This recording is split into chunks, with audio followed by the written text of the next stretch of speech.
Let's see. I think that's all right.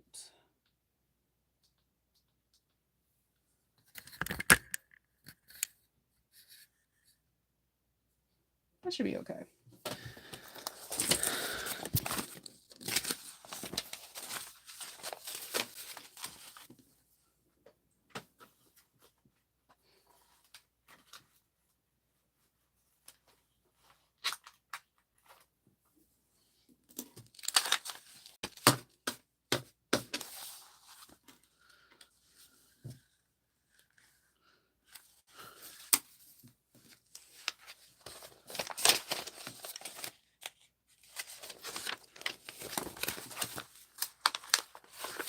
Hey, what's up? What are you sewing today?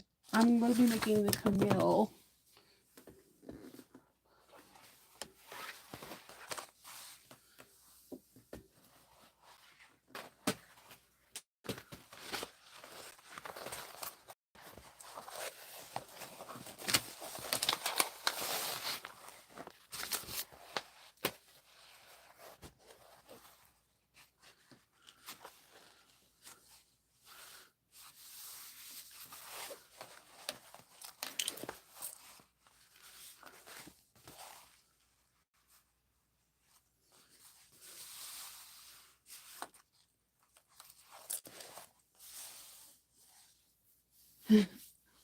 I'm I'm glad I was able to help.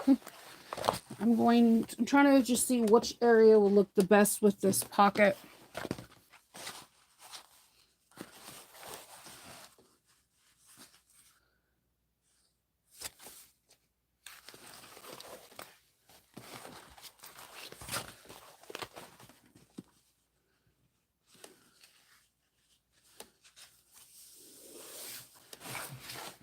I'm gonna top stitch this at 1/4 of an inch.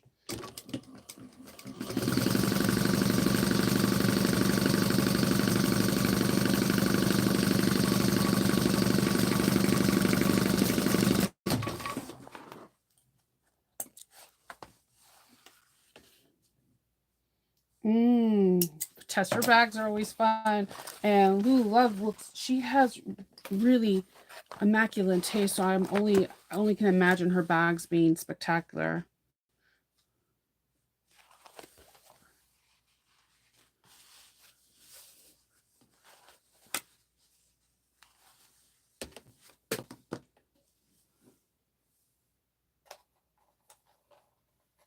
Where is my white chalk pen?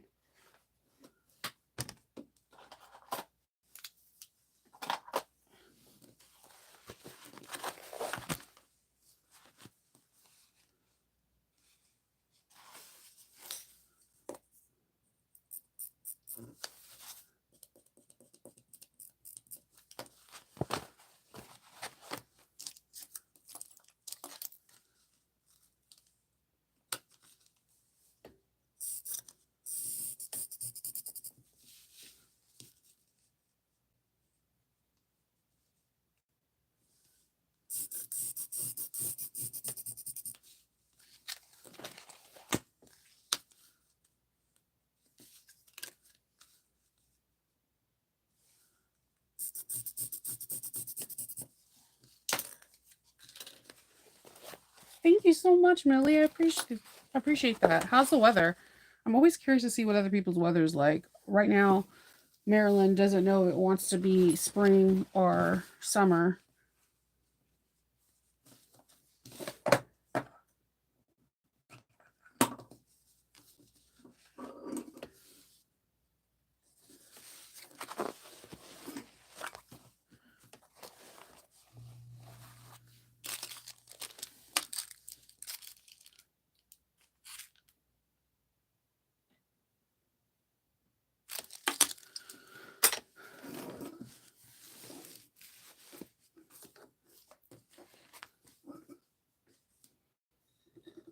Hold on, let's see how big this is. I might create a wider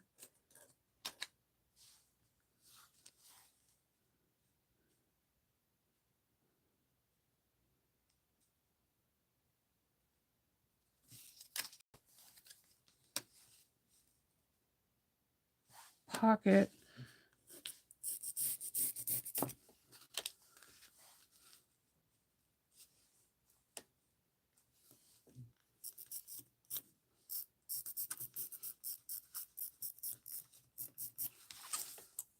Oh yeah, all sucky sucky, that'll work out. Okay. Hey. So I'm gonna base this down on the sides and go up and down to divide these pockets.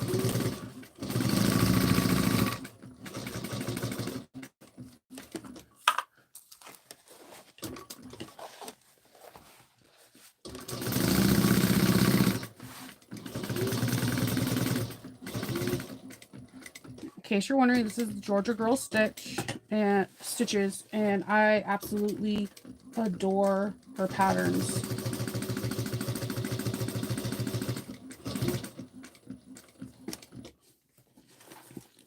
There's just something very high end about her patterns.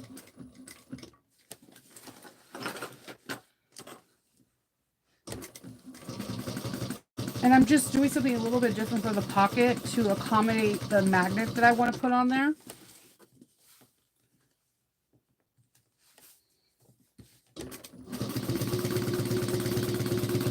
I'm using canvas. I interfaced it with a canvas fuse. Kind of looks like Deck of the Light, but it's not. It's way more flexible. I think it's called Woven Fix from Serial Bag Maker. And I'm using leather, so whenever I use leather, I always want my cotton or my canvas to be as sturdy as the leather as possible, so that way it doesn't slump when I put leather handles and stuff on it.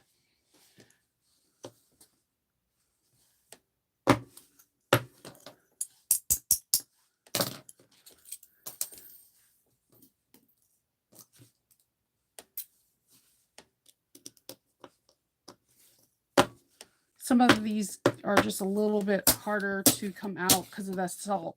It likes to rust screws.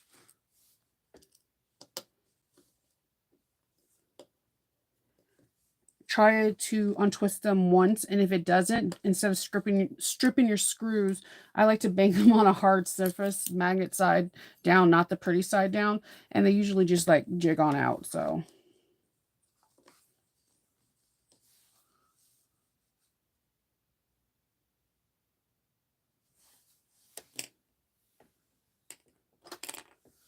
okay.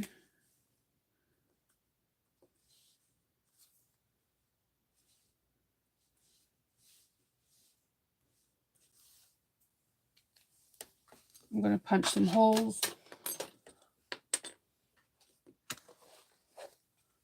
I'm going to roll this side up so that I don't accidentally punch holes in it.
No screws. No, no, no. Oh my God, that screw flew and I caught it.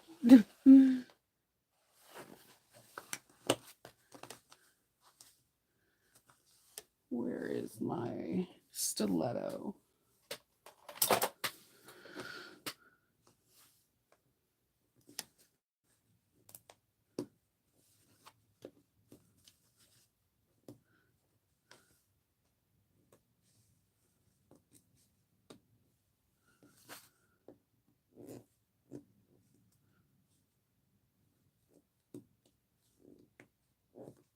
Okay.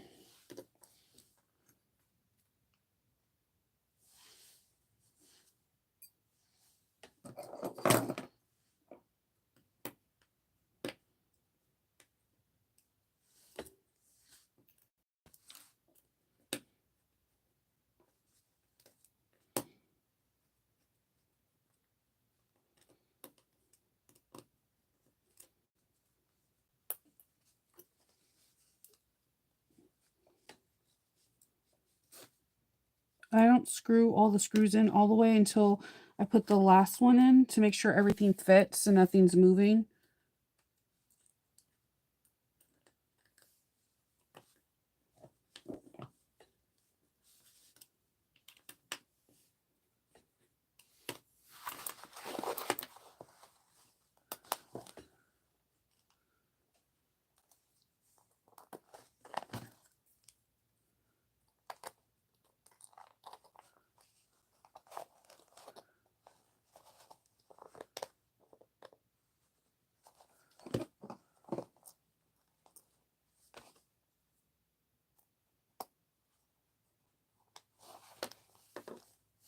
And then I tighten them all up. This one, with Woven Fix, it's a little thicker than like EB Fuse Heavy. It's a little bit thicker, but it's worth it. That looks super cute. All right, let's go. I'm gonna put 2 small baby rivets right here and here, so that way this pocket doesn't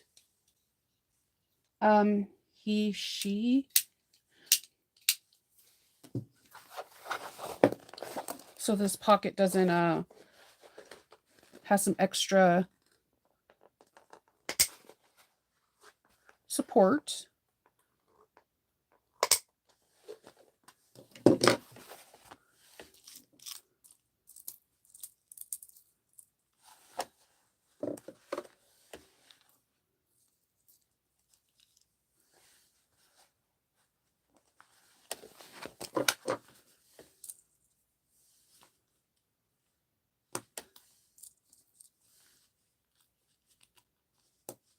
Let me set these real quick.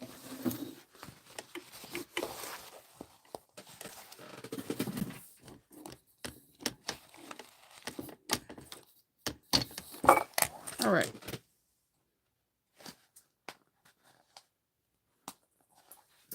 Oh man, that one did not set. Okay.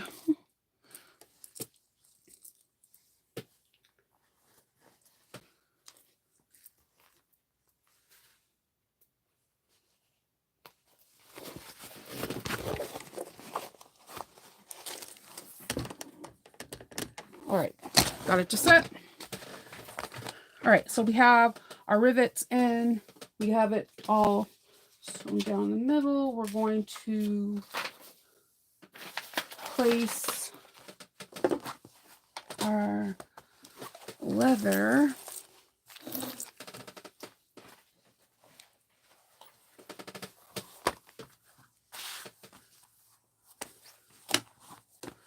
right sides together. I'm using Nubuck Deer. It's treated so it's kind of water, the water just kind of runs down off of it. It kind of looks like suede, but it's not. And we're going to stitch down using always forget, is she 3/8 or 1/2?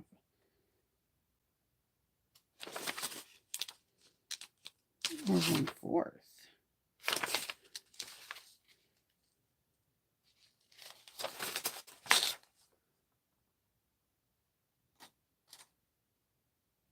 I think she's a 1/2 inch.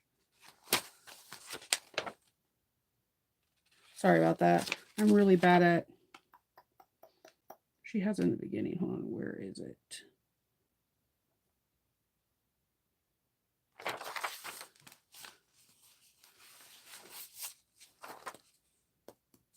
Half inch. I was right the first time. Come on, Shinova.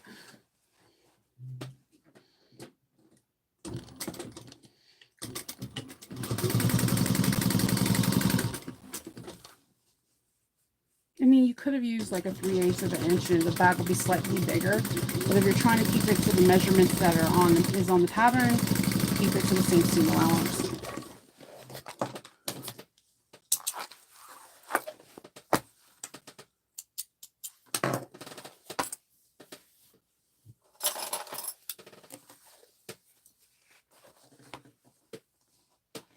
I don't know. It's the one that's the canvas one, whatever a cereal bag maker has.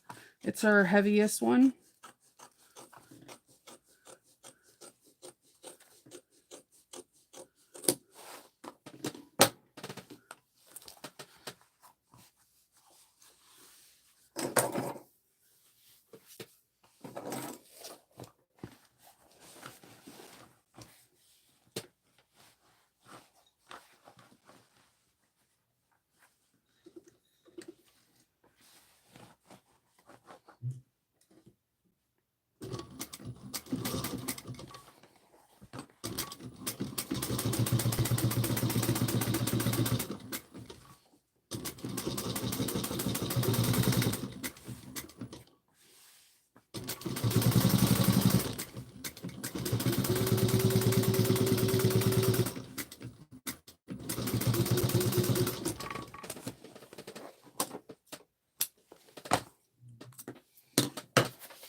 I mean, it depends on the project.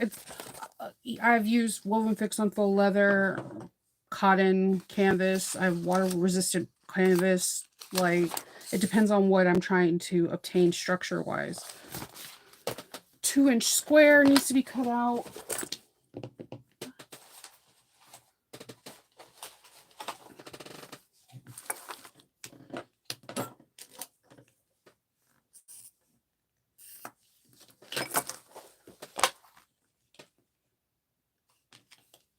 It all depends on what I'm trying to do and what I'm trying to achieve. I don't have like a hard and fast rule because each bag is always different from the next. And I also don't believe in rules. I like to experiment. Sometimes I try different interfacing just because I'm curious to see what the outcome would be like. Or I like the texture of the interfacing, so I'm thinking, hey, that would be cute.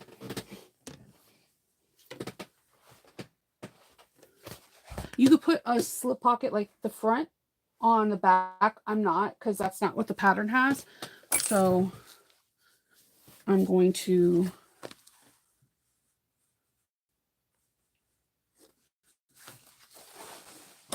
assemble this.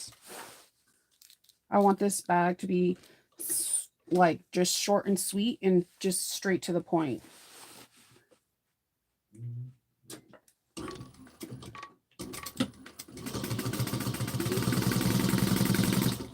The only rule that I have for myself, which I don't even think of it as a rule, is that if I'm working with leather, like I am right now, and this is way thicker than the cotton, if I put just like SoFuse or ED Fuse 1 or Woven Fix 1 on there, when the bag sits up, it's going to be sturdy at the bottom and it'll start to collapse because there's leather handles that we attach to the bag. So my whole thing is that if you know that's the case, you might want to make something that has a little bit more structure, or maybe put Decaville laid or something else that can balance out the leather so it won't just sit there and collapse.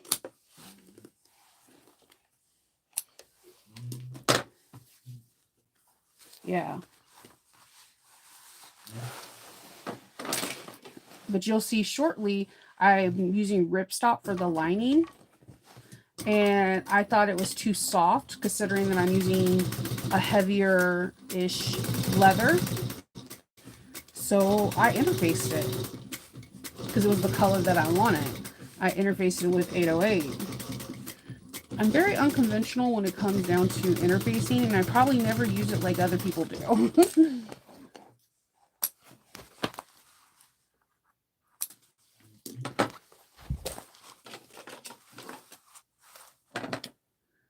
2-inch.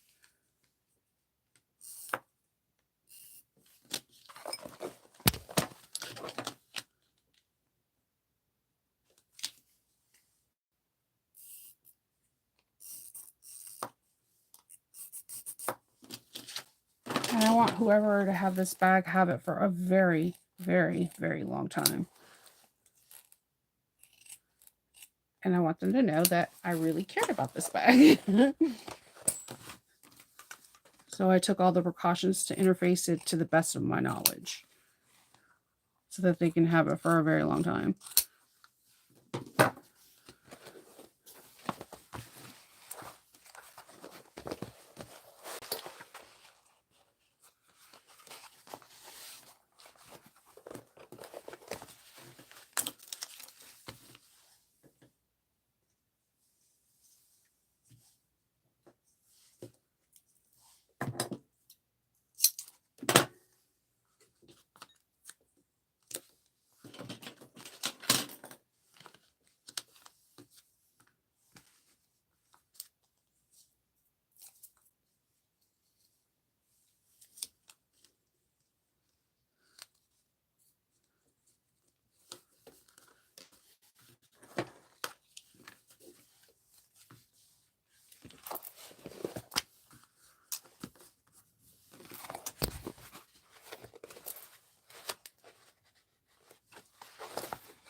Lining. Ripstop 808s on the back.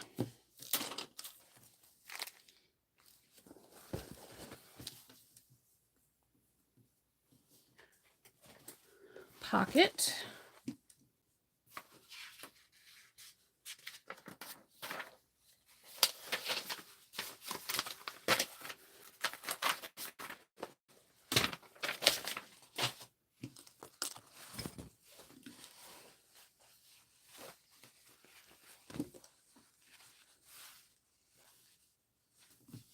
Going to sew this right sides together.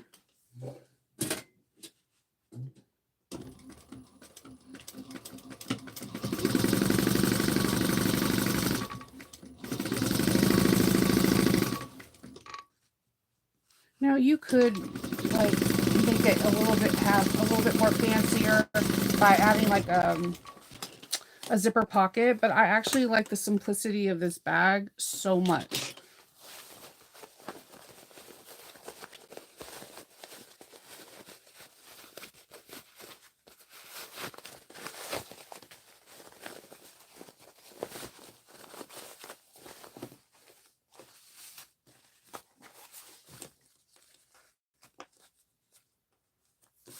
Okay, I'm going to do my top stitching.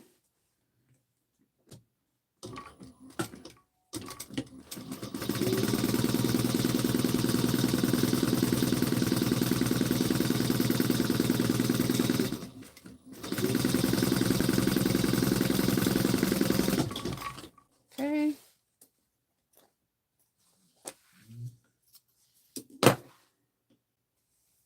All right, so we're going to put this up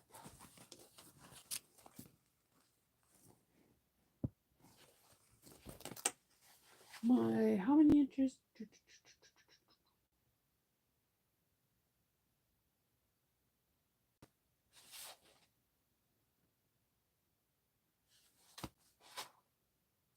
I'm going to fold these right sides together. We're going to put, where's my other ruler? Like, I'm like looking for my ruler that I use for measuring all the time. Let's see.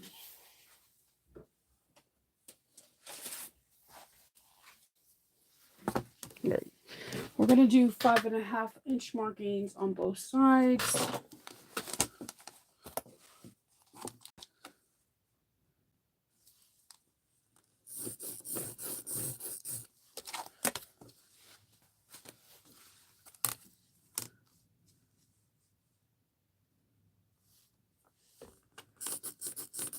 I keep thinking it's Friday. I don't know why. And then we're going to put this pocket 3.5 inches down.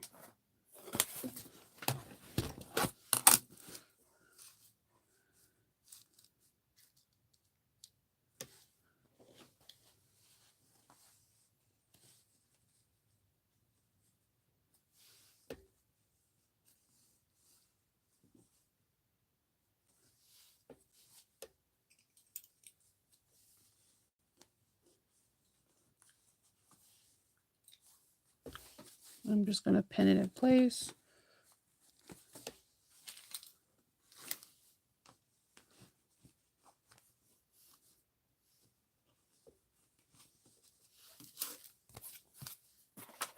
Then I'm going to go down one side, and then we're going to go up at the marks that we have here at the 5.5 inches and go up and down to just reinforce the individual pockets.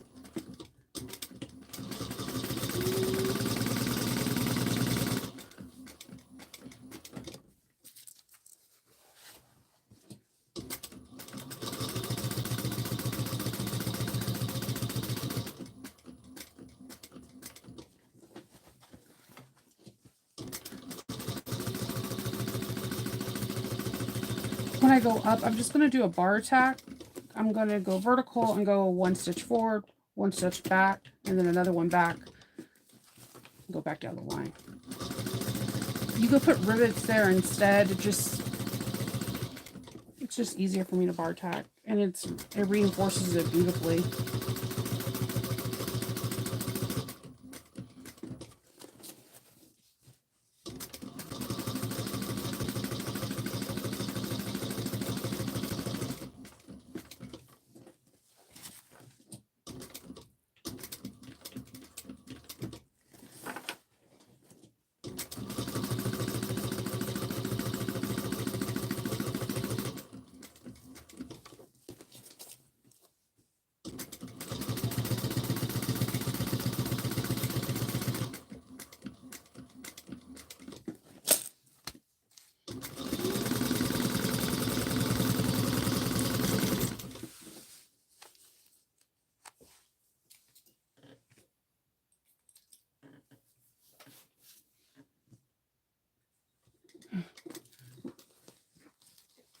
Ripstop is a fabric that is like most grocery bags. It's lighter than water resistant canvas. 808 is a interfacing that you can purchase at Joann's, any place. This is white interfacing that I just put on the back of it because the ripstop was so light that I was afraid that it wouldn't hold up in the bag very well. Oops. It's a bag about to be made. So we're going to put 2-inch squares here too.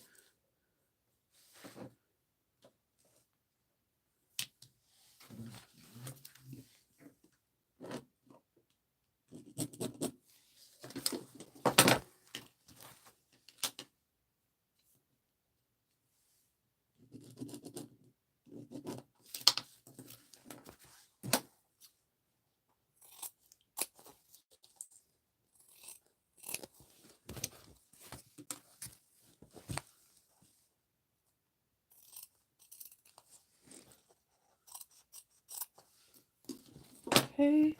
And then we're going to put 2-inch squares in this one as well.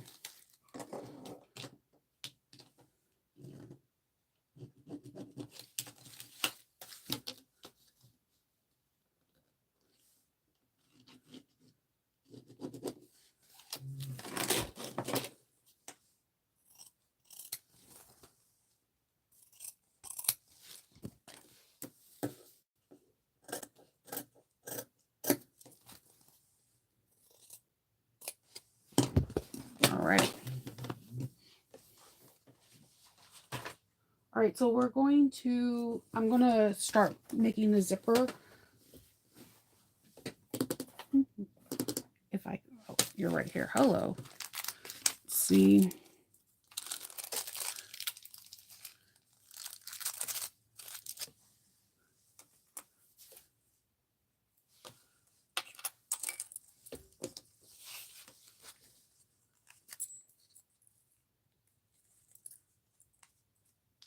I'm using the bag is 16 inches. I'm going to be using a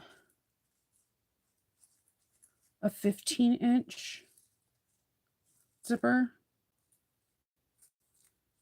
As soon as I can get it on. Right.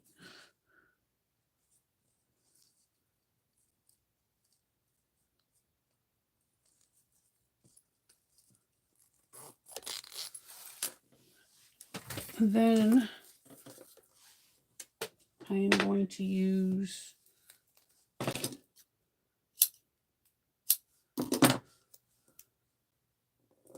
zipper tab ends.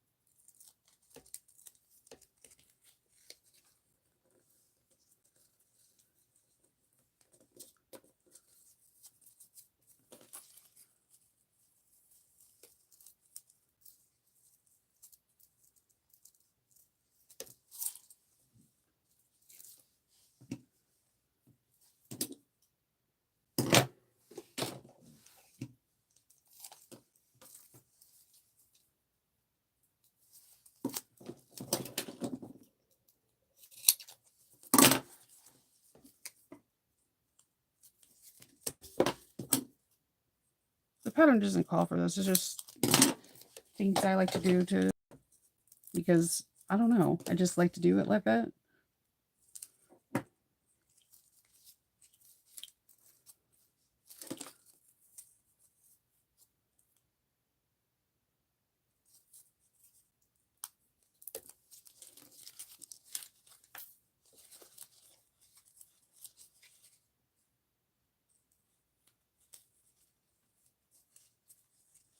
Okay, and I'm going to top stitch over using 1/8 of an inch, back stitching at the beginning and end, and I kind of back stitch over the zipper too, the middle of the zipper, the teeth.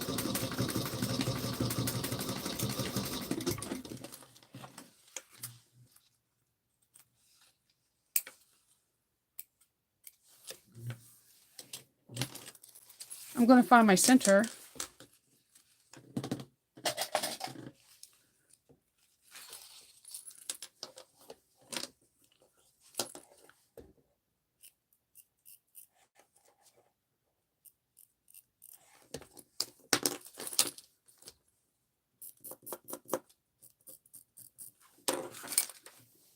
Then I'm going to grab a lining piece.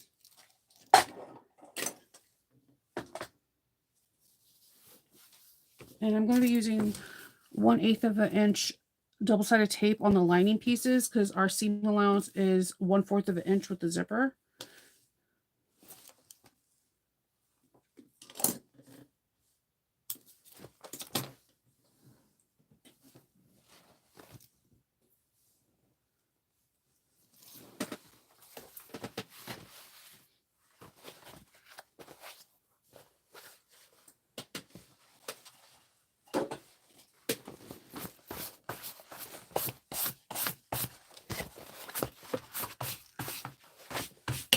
Trying to get all the dust off of the leather too at the same time.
No.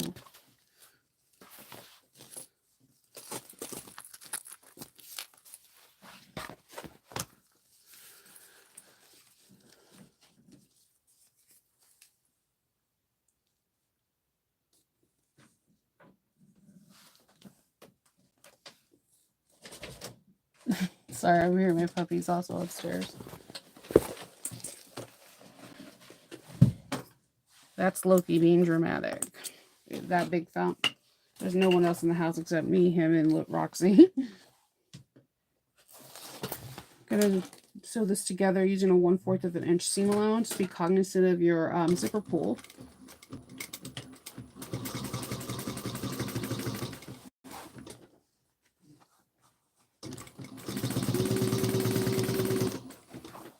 I'm gonna just move the zipper pull out of the way.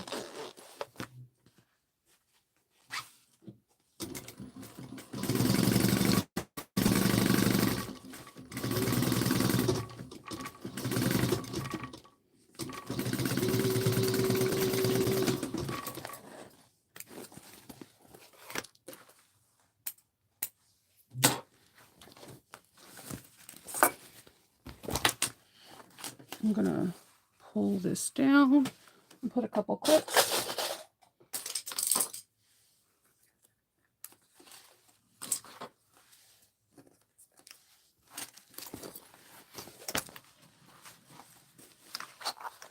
And I'm only going to top stitch from tab to tab.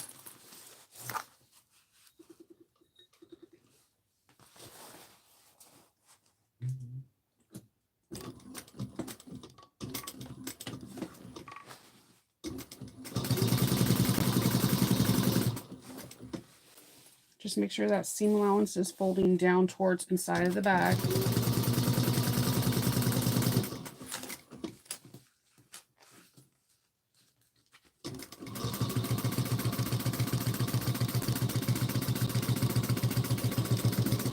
Oops, I went past. I didn't follow my own instructions. Hold on.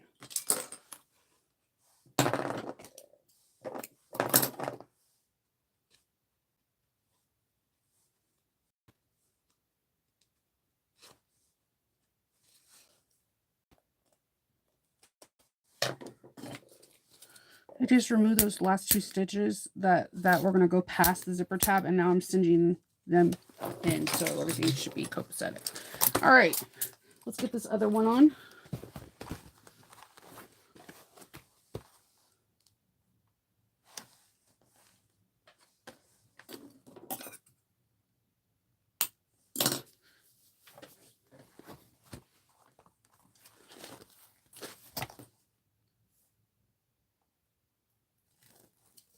I really like this fabric. This fabric comes from, I purchased it from, I want to say Zombie Bunny or Zombie Rabbit. I'll put the information when I upload the picture to this.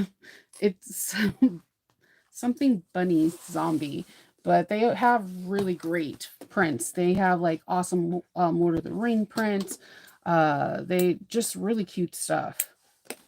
They were like one of the few people I ever seen that had like prints that were like the Ewoks. I was like, oh my god.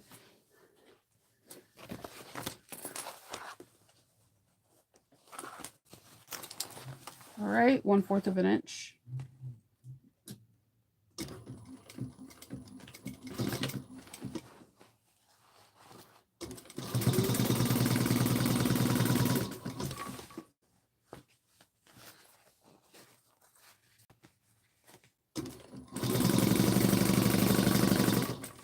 I'm going to move the zipper.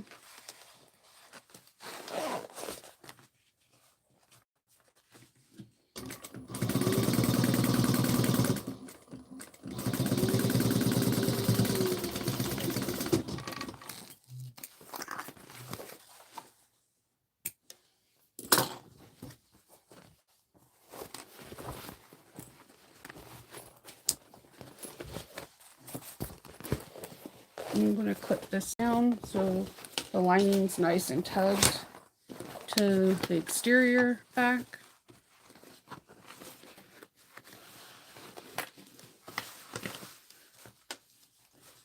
If you're at your iron, you can give it a good press. The ripstop has like a woven, so similar to the water-resistant canvas. I got this one at Fabric Wholesale Direct. I get most of my solids from Fabric Wholesale Direct because the cost is pretty awesome. Minus the smell. I feel like you have to pay that consequence though. The smell, oh, it's like bad tuna fish in a can smell. It's the best way I can do it. It kind of makes me a little lightheaded too. So I generally sometimes open my Fabric Wholesale Direct box outside and just let it air out for a little bit.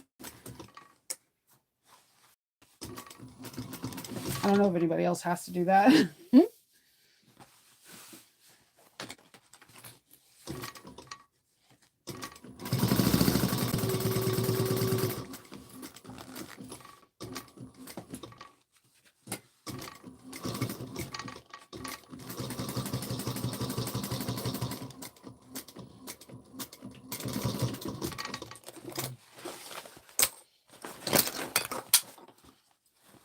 Okay. We're going to have to make some markings and all this fun stuff right now so that we can put this back together. Really cool. All right. So the first markings we're going to make are to the sides. We're going to be marking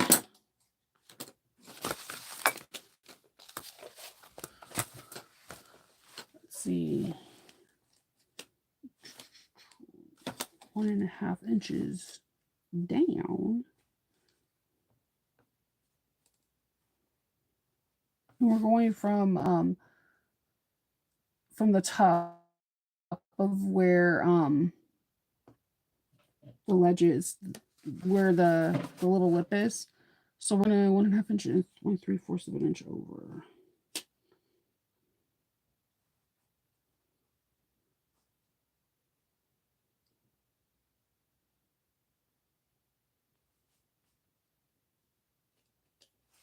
And we're gonna mark a hole. Then we're gonna punch. I'm using like a blue fabric pen because the pen I decided to have today is green. So that, yeah, not very helpful.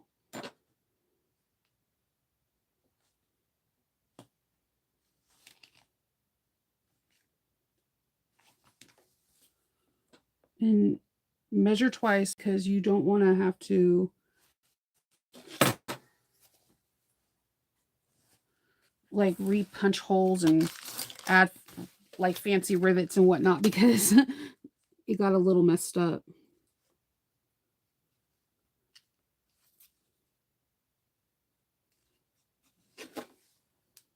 And when we're punching holes, we're punching it through all the layers.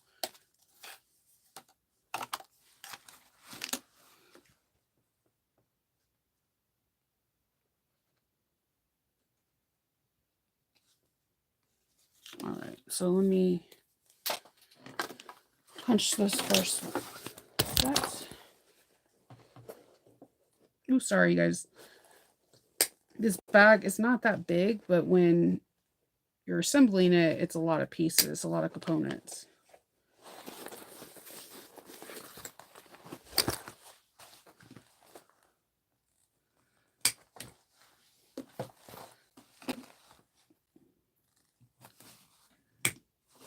I actually should have made a little bit bigger holes.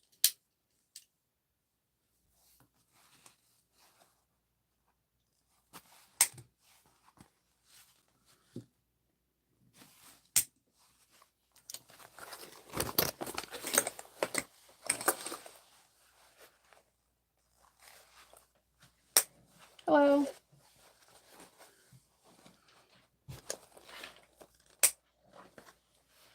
Okay, so we did our 4 corners. Now we're going to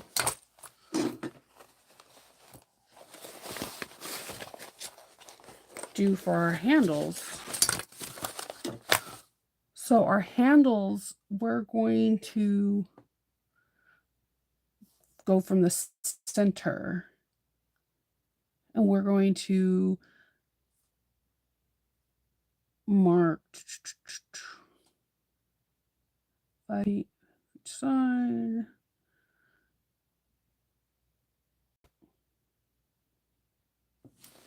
The first hole is going to go 1.5 inches off the top edge, and we're going in 5 inches from each side.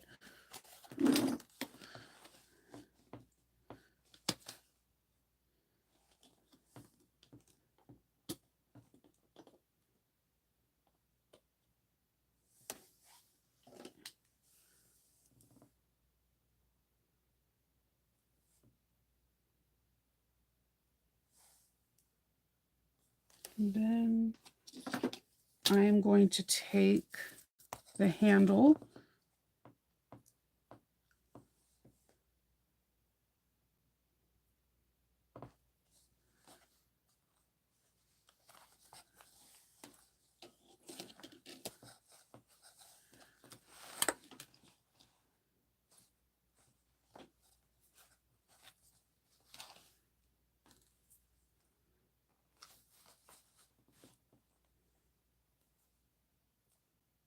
and I'm just marking the marks that is on my handle, so that way it's everything lines up.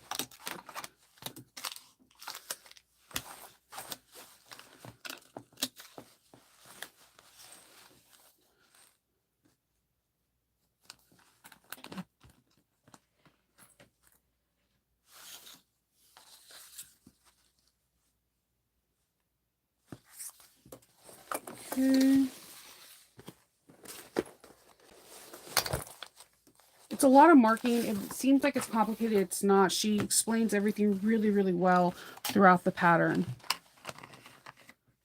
It's just I like triple and double check everything. Hey, Lynette. Hey, Jeanette.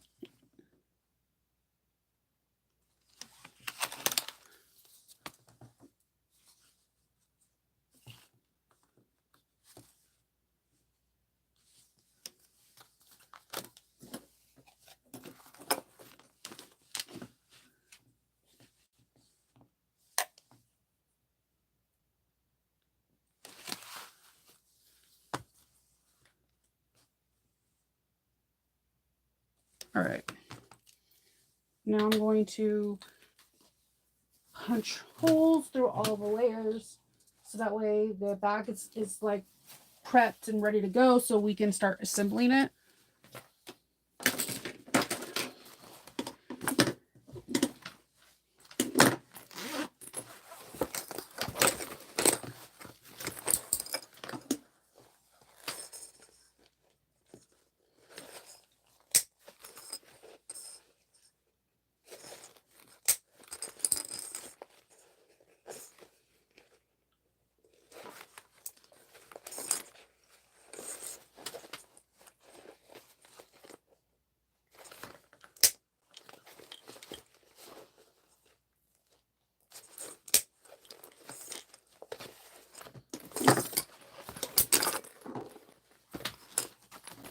This is why I have the clips on the bottom of the bag, so everything can just stay together.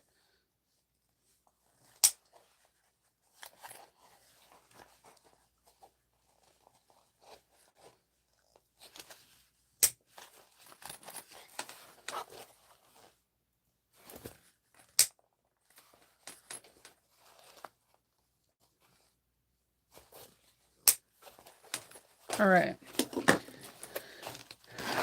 Now we're going to put this bag together.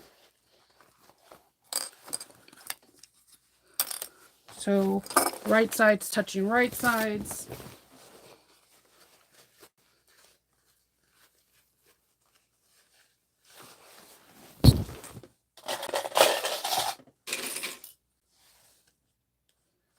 Take your time and really make sure things line up, because you just want everything to look really great, because you just put in all this effort punching holes and all that great stuff. So I like to match the seams first, just to make sure that they're as perfect as I can possibly get them.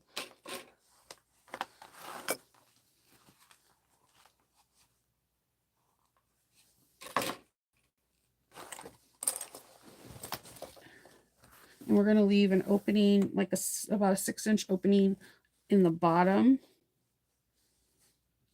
You can mark that if you wish. Like, I'm going to sew from here to here.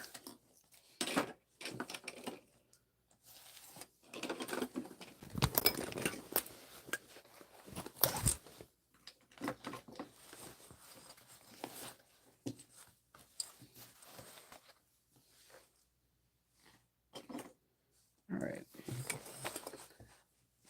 So for the bottom, for the lining, I like to sew at 5/8 of an inch, because the seam allowance is a 1/2 inch. But I just like a nice clean lining.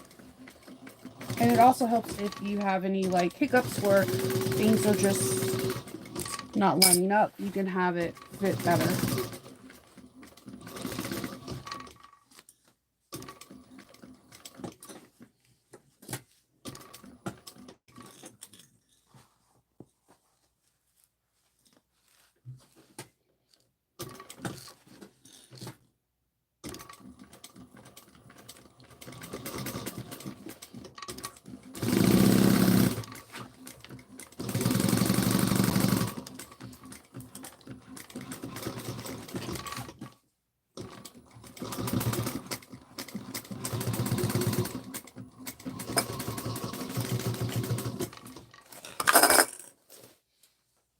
Sorry, all my rivets are moving around.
Okay. Oh, sorry. You guys are getting all knocked around. This bag is pretty, it's large when you're assembling it, but it's not that big. I think I can give you the measurements in a bit. So we're going to trim down some of this bulk.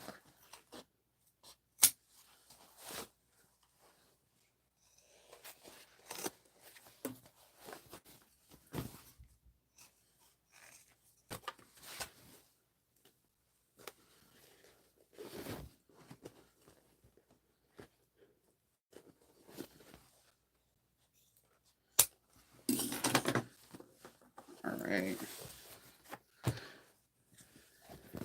And we're going to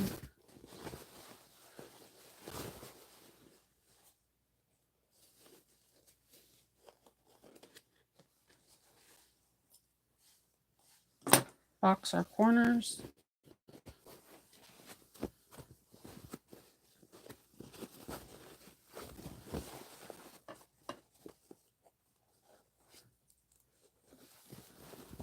And again, if you're increasing your seam allowance in your lining, make sure you do that when you box your corners, or it'll come out a little wibbly wobbly. And I'm just going to trim that down to about 1/8.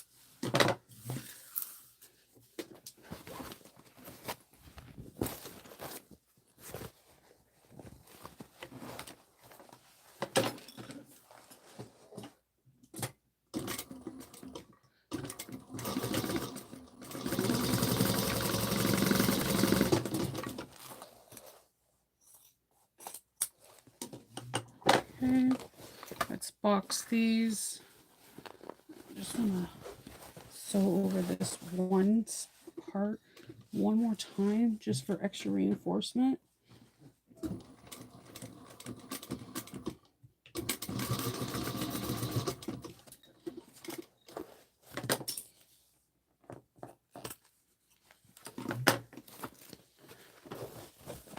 Let's open the zipper up and box these corners.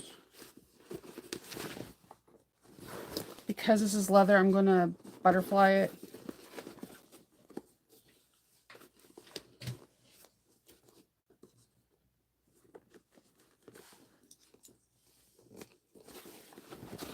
½ inch.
Okay, let's birth this bag real quick. Just take a corner and birth it through.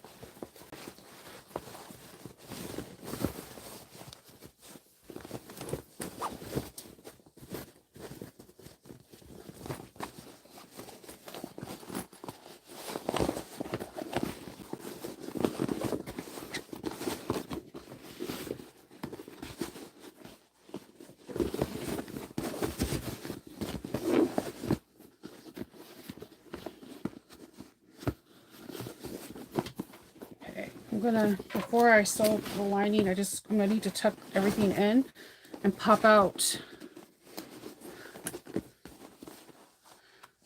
the zipper ends.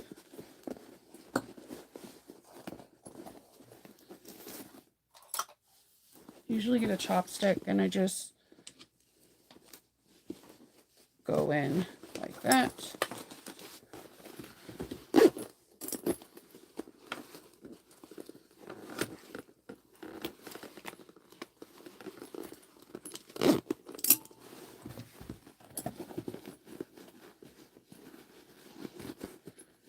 Take your time with it, because I know they want to stay where they are, but we're not having any of that. We're going to pop them out.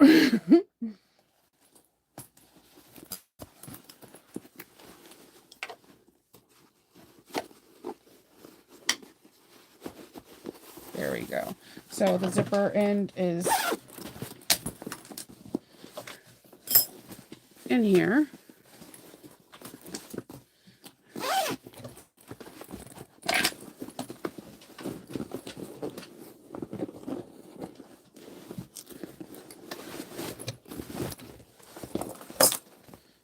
And now we're going to close up the lining by popping out the corners of that and just stitching it closed. 1/8 of an inch.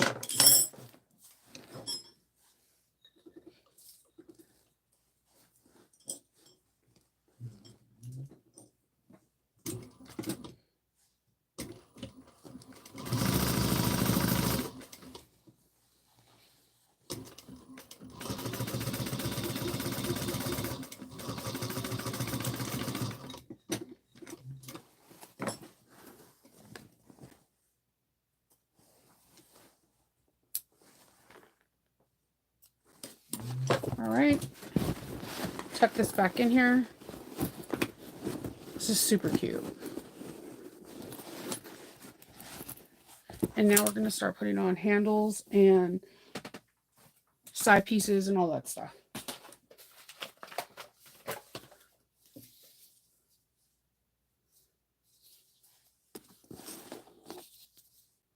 All right. So I'm going to be using tubular rivets because sometimes I'm extra. And I'm going to find the hole.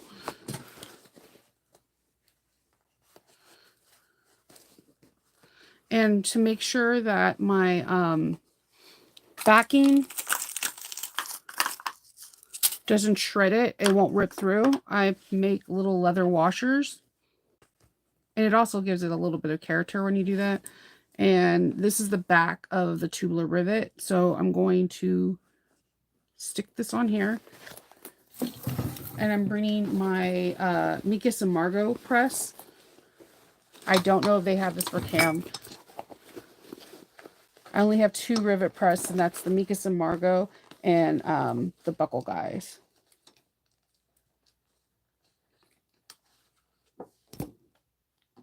And what it does is it crushes the rivet into, ouch, my finger apparently. It crushes the rivet and leaves a cap, and it has like a really cute finish. Sometimes I like to mess around with different rivets and things like that. So it's a hollow tube that this winds up getting smashed in and creating its own backing.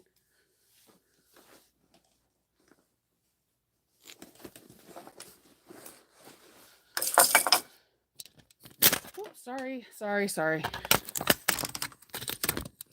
I'm trying to get you guys so you could see me actually put them in.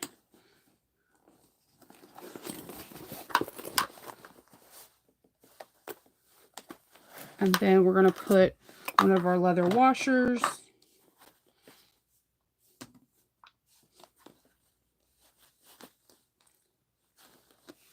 And then a tubular rivet backing.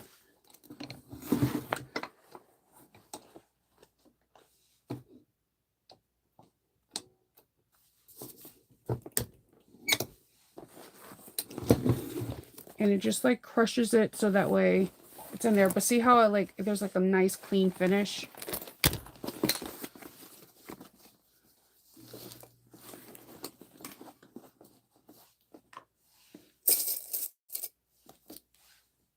Hey.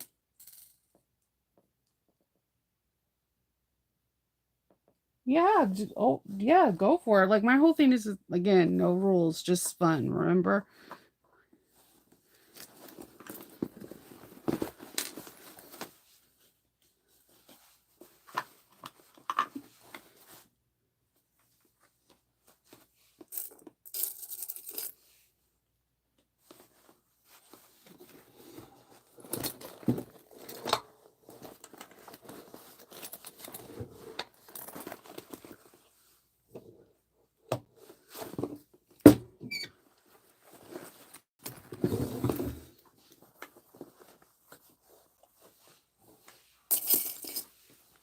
They take a little longer than regular rivets, but it's fun to see when people look through the bag and they see something that they never seen before.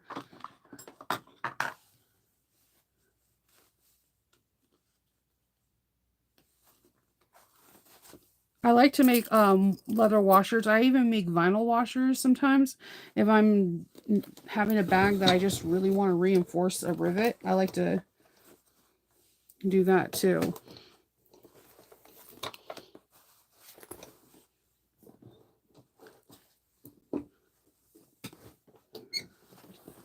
Okay, let's do the other side. See how like that looks? That looks so nice. Thank you, Lynette.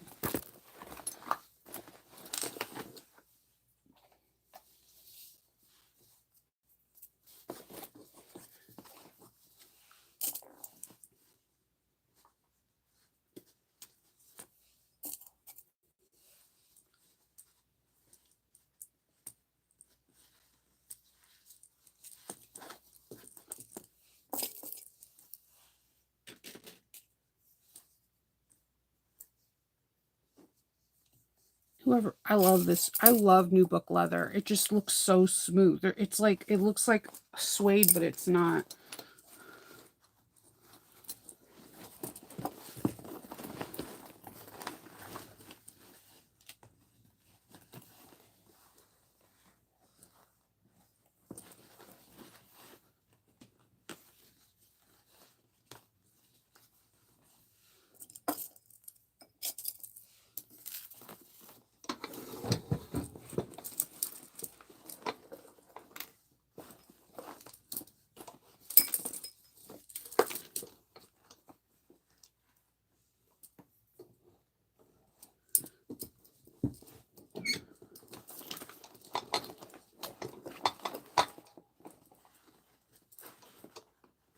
You just want to make sure that the tubular head is sitting nicely in its position.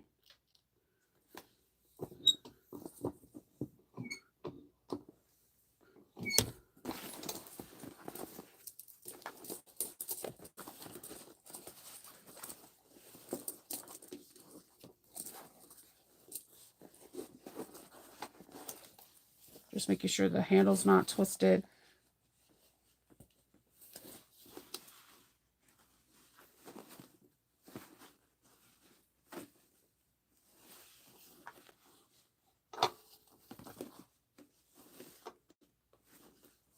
This is a really nice bag. I think it's cute for summer.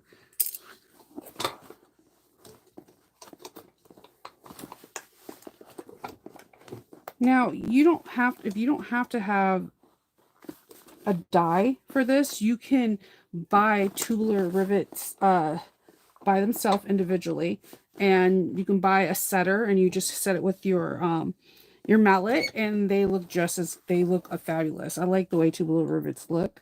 They give it an industrial feel. But when I seen that there was a die, I was like, sold.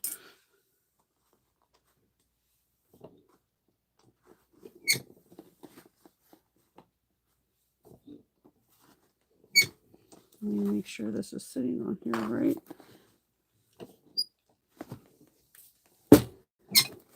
All right, so we have the handles on. Now what we're going to add is the sides. So I have one. There's the other one. I did some top stitching. You don't have to do that. I just like to do top stitching on things so that way it can look more cohesive. we're going to do some measurements.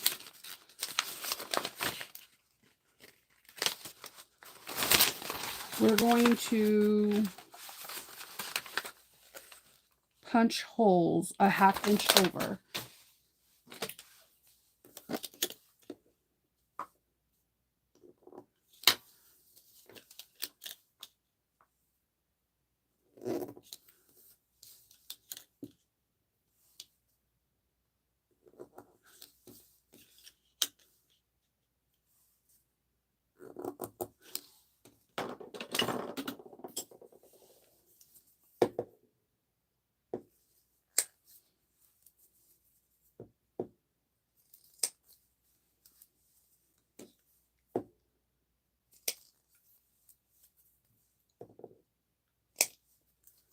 Okay, and then we're going to use our 1/2 inch, not our 1/2 inch, 3/4 of an inch hardware.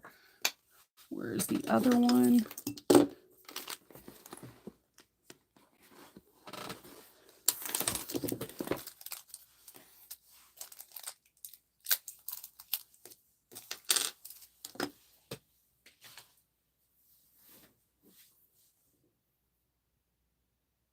Ooh, how fun.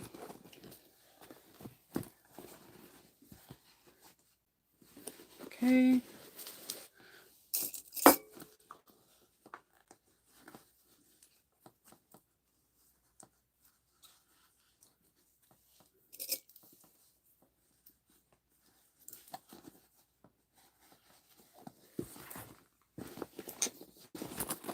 We're going to start adding this stuff to the side. And again, we have washers for the side.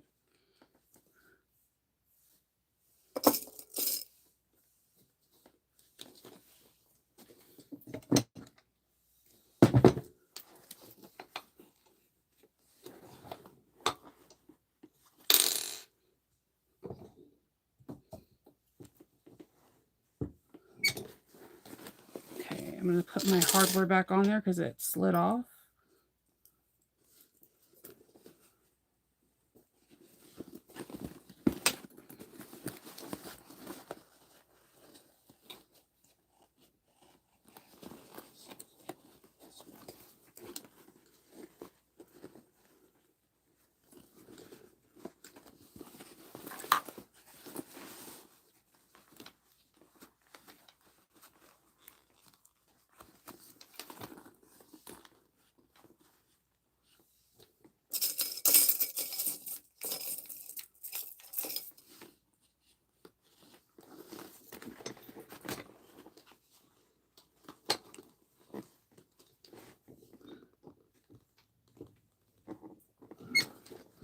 Okay, so we have one side connector all ready to go. And let's start working on the second side.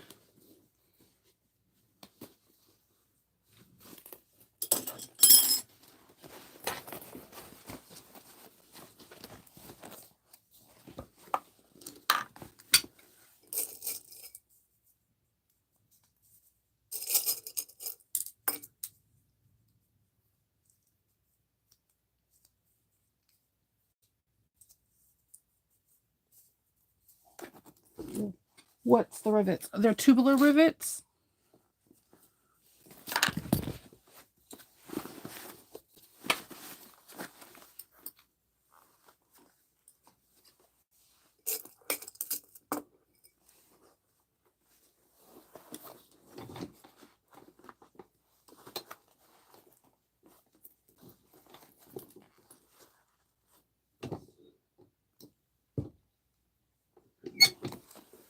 Then let me slide this rectangle ring on here real quick.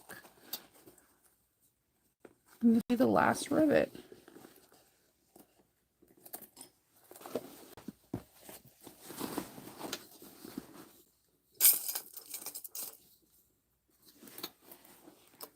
Washer. And the washer just reinforces everything.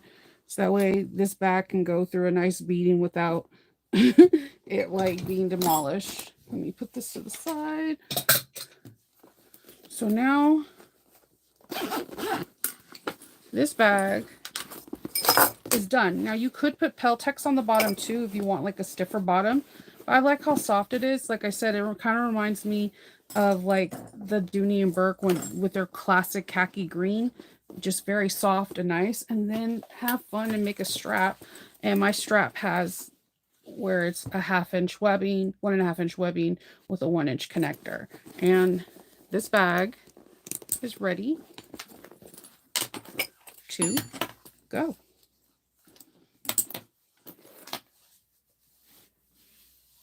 Oh, the washer, yes. I did. Yeah, I made the washers from scrap leather. So, but yes. That's it. I will show it to you. Hold on.